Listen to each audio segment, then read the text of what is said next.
मुफ्त में सिर्फ माँ बाप का प्यार मिलता है। इसके बाद दुनिया में हर रिश्ते के लिए कुछ न कुछ चुकाना पड़ता है। गैर थे कौन, अपने थे कौन, हम ये समझ न पाए। हमने देखा जिधर भी चेहरे बदले से नजर आए। इंसान की समझ सिर्फ इतनी है कि उसे जानवर कहो तो नाराज हो जाता है और शेर कहो तो खुश हो जाता है।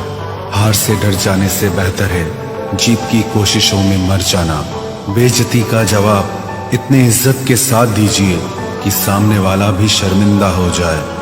हमारी आंख अक्सर वही लोग खोलते हैं जिन पर हम आंख बंद करके भरोसा करते हैं।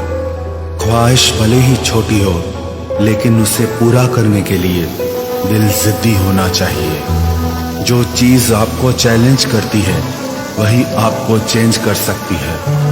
मेरे अपनों ने धक्का मारा मुझे डुबोने के लिए, फायदा ये हुआ साहब मैं तैरना सीख गया।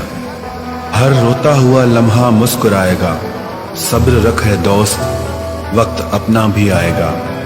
अजीब शब्द है सॉरी, इंसान कहे तो झगड़ा खत्म, डॉक्टर कहे तो इंसान खत्म। इंसान खुद की गलती पर अच्छा वकील बन जाता है और दूसरों की गलती पर सीधा जज बन जाता है। कैसे नादान हैं हम, दुख आता है तो अटक जाते हैं, सुख आता है तो भटक जाते हैं। मुझे अकेले चलने में बड़ा मजा आता है, ना कोई आगे चलता है ना कोई पीछे छूटता है। खुदा महंगी घड़ी सबको दे पर मुश्किल घड़ी किसी को ना दे।